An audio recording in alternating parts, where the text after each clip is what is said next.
到 Central London， 老实说，刚刚一开始有那个影片要看，然后在刚看那个影片的时候，我超级感动，然后我还就是热泪盈眶，就是时隔6年，然后又回到片场，然后超多东西都变，然后又就是还有很多新场景，反正就是很赞。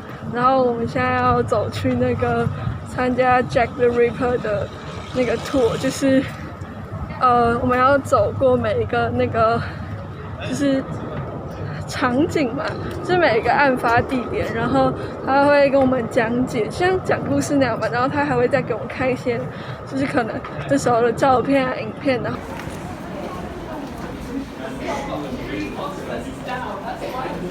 Guys, I'd like to welcome everybody to Whitechapel. My name is Nick. I'm going to be your tour guide this evening. Now, what I'd like to do this evening is take everybody back to 1888, Victorian London, if you prefer, when things were very different around here. Now, when we think of Victorian London, what do we think of? We think top hats, everybody. All those top hats, horse-drawn carriages passed through the cobbled streets, past those gas lamps everybody likes so much. Queen Victoria was on the throne. Charles Dickens' novels were doing really well. Everything was fantastic.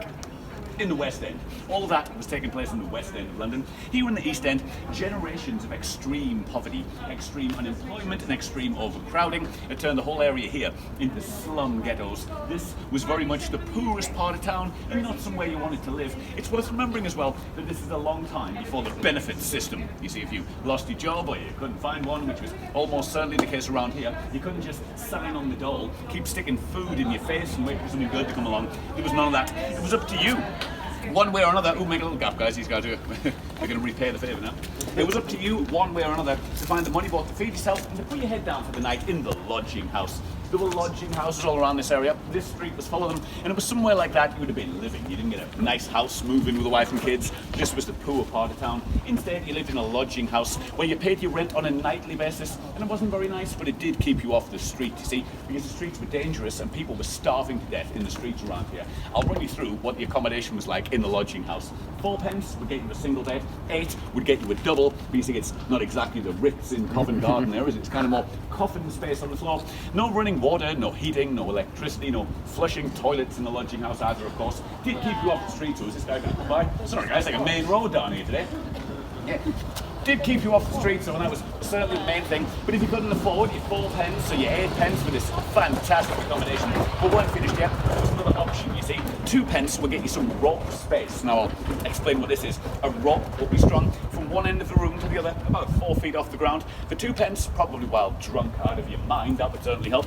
You could lean across the rope, attempt to get some sort of a night's sleep before a guy comes along in the morning, cuts it down, and you've all got to get out. Now, not very nice, but it was imperative you found your money to get in there. This meant without a job, if you're a guy, you put a big knife in your pocket, you go stealing things. If you're a girl, you're on the game. That's the way it works. You'd be joining the 1,200 prostitutes on the street, the square, half mile we're about to pass through this evening, every night of the week. But it's around here that the Whitechapel murders would take place and the pieces that would go on to create the legend of Jack the Ripper will begin to fall together. So, in a moment, follow me and I'm going to tell you all about it. But before we go, a couple of words before we do, guys. As we go around today, like I usually do, I'm going to try and fit quite a lot in this evening. So if anybody has any questions, stick your hand up. We're all friends here. We've got plenty of time. Please remember, we are still just walking around the street, so always keep a tight hold of your bag, that kind of thing. If anybody fancies a smoke or whatever, just stand at the back so we don't all get smoke in our faces. Some of the roads that we're going to cross later as well are going to be busy. Obviously, these aren't a big deal, but you'll see what I mean when we get there. So look both ways before you cross. Don't talk with strangers. I'm sure you'll be fine. Follow me. Pan with the 2 crossover frying pans on it. That's the original frying pan pub sign from 250 odd years ago. It's a bit weather beaten now, but it's definitely the same one. It's an antique. Anyway, this way. It would appear that Annie had actually been standing about halfway in the yard here when the attack began, with a killer standing further from the yard door. And she was tripped onto her back, punched in the face and strangled violently in the early morning gloom here on Hanbury Street. We know this because her face was swollen, her tongue was swollen, classic signs of strangulation that would lead Dr. Phillips to state she was partially strangled, causing insensibility and suffocation. Now, it takes 5 minutes to strangle someone to death, just so we all know. So, she's not been dead, you see, but unconscious or at least defenseless, the killer kneeled at the bottom of the steps by her right side, produced a long, thin, narrow blade around 6 to 8 inches long, and plunged it into the left side of her neck.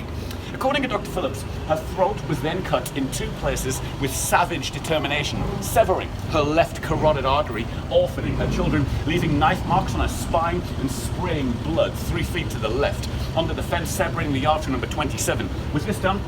The killer went through her pockets. And we know this when he did it because there was no blood ever found on these objects, which would otherwise seem an impossibility with what was about to follow. A little bonus stop today. I'm going to tell you about this building here, which was obviously standing here at the time. Oh yes. Classic example of Victorian architecture. Have you been down? Have you been down to Westminster Abbey? If you go to Westminster Abbey, they've got the tomb of the unknown soldier there. And what it is, it's a guy from the First World War. Nobody knows who he is, but he was killed in the war. That one anonymous guy buried in Westminster Abbey represents everybody who was fighting in the First World War. In the same sort of way, it says on the wall here, the unknown young girl from Roman London lies buried here. When they were building the Gherkin in the mid-90s, its real name is the Swiss rebuilding. Nobody knows that though. When they were building the Gherkin in the mid-90s, they turned up, dug into the ground, they put the foundations in or whatever. When they dug into the ground, they found a young girl buried here who was living here 1600 years ago in Roman times. Nobody knows who she is, but now she's buried right here, underneath this marble slab on the floor here. And like the guy down at Westminster Abbey, the unknown young girl of Roman London buried here represents everybody who was living here 1600 years ago in Roman times. Anyway, respect. 1:45 PC Watkins returns again along Mitre Street. He said he stopped momentarily on the far corner there, looked up and down the street, there was nobody there. He comes up into the square, gets as far as that corner, and this time finds the appallingly mutilated body of Catherine Eddowes lying right here in the corner, exactly where I'm standing. When they dug up the square and all the cobbles were taken up, and he lived 2 minutes down the road, I came down and had a look, and you can actually see the foundations where these 2 Victorian buildings were. Right here is where the back of the house was. If you dug up the ground here, you see the bricks at the back of the Victorian house. And she was found directly behind the house in the corner. Her head was in the corner and her feet were pointing towards the square. This is exactly where the body was lying. When they did get to the mortuary, they did have a camera. As a result, I'm going to show you some photographs here of Catherine Eddowes in the mortuary on the night she died. They're really not very nice. I'm going to show you them anyway. If you don't want to see things like this, you're going to want to look the other way. In all seriousness, the second 2 photographs I'm going to show you are nasty, and they're way worse than the first 2, but the first 2 aren't nice either. You ready? The picture on the left is Catherine Eddowes on the back of the ambulance as she arrived at the mortuary. The picture on the right, it's a bit pixelated, that one, is after the post-mortem had taken place. Now, something I think is particularly disturbing about this picture on the right in particular, if you ignore the injuries and the violence and whatnot, obviously Dr. Brown has re-stitched those injuries up the front there.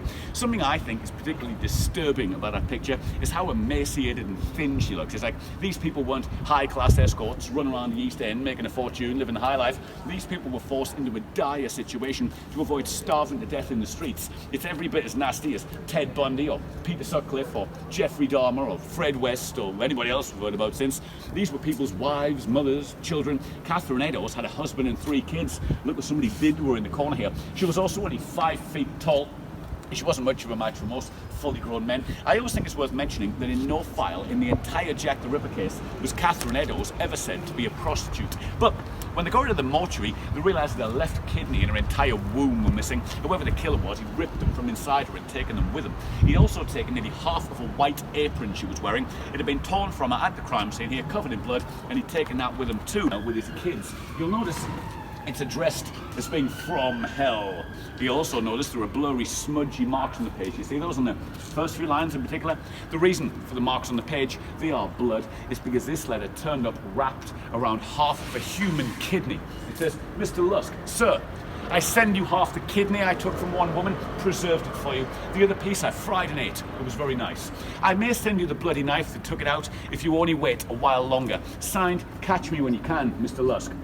Now, Dr. Phillips was of the opinion that the half kidney that arrived with this letter was indeed half of the left kidney from a middle-aged woman in the later stages of Bright's disease, which Catherine Eddowes allegedly was. He also said it had been preserved in cheap wine after being removed from said woman within 3 weeks of it arriving at George's house. If George thought the killer was scared of him, he was probably revising that opinion right about now. You see, in the 6 weeks that would pass after this pair of offences, isn't it? Writing on the wall here, with the exception of that letter, not a great deal would happen around here. People would start to think, maybe Jack the Ripper's dead. Maybe he's dead. Maybe he killed himself. Maybe he was strolling around the East End here, ran into some other dodgy character who did him in. Maybe he's in prison for something else and we don't know who he really is. Maybe he's moved away somewhere. Whatever's happened, it doesn't look like he's haunting the streets of Whitechapel anymore. But of course, if this is what the people really were prepared to believe, they're in for a horrible surprise, because once we got into November, the killer would make himself known yet again, just down the road on Dorset Street, where we were earlier on, to commit what some people believe to be his final offence. But I'm sure everybody here will agree is far and away, by a mile, his most horrifying murder of all. Friday, the 9th of November, 10:30, Thomas Boyer goes down, bangs on the door. No answer. Tries the door, it's locked. So he goes round the side to where there was a broken window pane, puts his hand through the window, pulls back the curtain, and then looking into the room, discovers the appallingly mutilated body of Mary Kelly lying on the bed inside. Now, this was such a big deal that they did call for the camera guy. It took him nearly 3 hours to get there. He turned up at 1:30 in the afternoon and took the following picture I'm going to show you. Now, the next picture I'm going to show you is a very real photograph taken about 2/3 of the way up the street on the left-hand side from where we were earlier on the 9th of November 1888 at 1:30 in the afternoon, and it really does show the mutilated body of Mary Kelly lying on the bed exactly as Thomas Boyer found it. It's a very early surviving example of crime scene photography. It is easily, far and away, by a mile, the worst photograph I've shown you all evening. Has anybody ever seen this picture of Mary Kelly lying on the bed before? If you haven't seen it before, it really is the worst one by a mile. People do get upset now and again. If you don't want to see it, I would look the other way. You ready? Yeah. That's Mary Kelly. You can see she's got no face. The killer's pretty much removed all of it. That is her right thigh bone. You can see sticking up through her leg there. Her left one is in a similar state. The meat he's cut from both thighs to do that is sitting on the bedside table next to her head. That black thing in between her feet is a liver. There's nothing at all left in between her legs. According to Dr. Phillips, both breasts and the muscles attached to them were removed with roughly circular incisions. One of them is under the left side of her face with both of her kidneys and her uterus. The other is under the heel of her right foot. The intestines are down the right side of the body. Half the right lung is under the right arm. The spleen is under the left arm. The ribs were not broken. The heart was absent and was never recovered there at the crime scene. That means whoever did this, he really did put his hand underneath her rib cage, ripped out her heart, stuck it in his pocket, and really did take it home with him. A Chief Inspector Henry Moore was assigned to the case.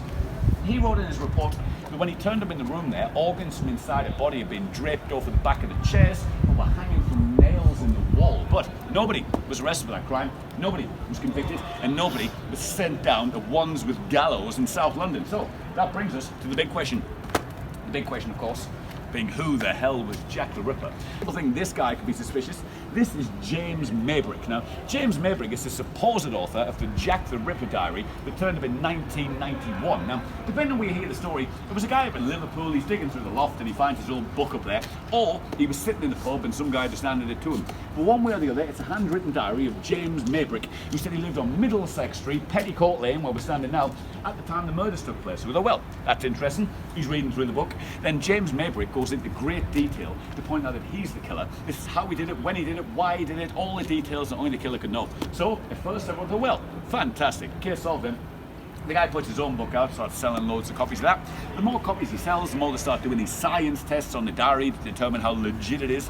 The more tests they do on the diary, the more the guy starts backing off. Eventually, I admit, he faked it. He said he bought this old book at a jumble sale, stained the pages with tea bags. He bought some feather quill pen like Charles Dickens to write with. It was a big scam. So, for the rest of time, that is Jack the Ripper, wearing the top hat that we know he didn't wear, the long and expensive coat that he almost certainly couldn't have afforded, and strolling casually from the scene, which he probably wasn't doing. Those lamps are always super bright for 20-watt bulbs as well, but regardless of that, that is the immortal image of Jack the Ripper, forever immortalised, if you like, within the annals of true English crime, some of the ghastly murders committed on the very streets of Whitechapel we've all walked together this evening. Ladies and gents, this is the end of the tour. I'd like to thank you all for sticking with me.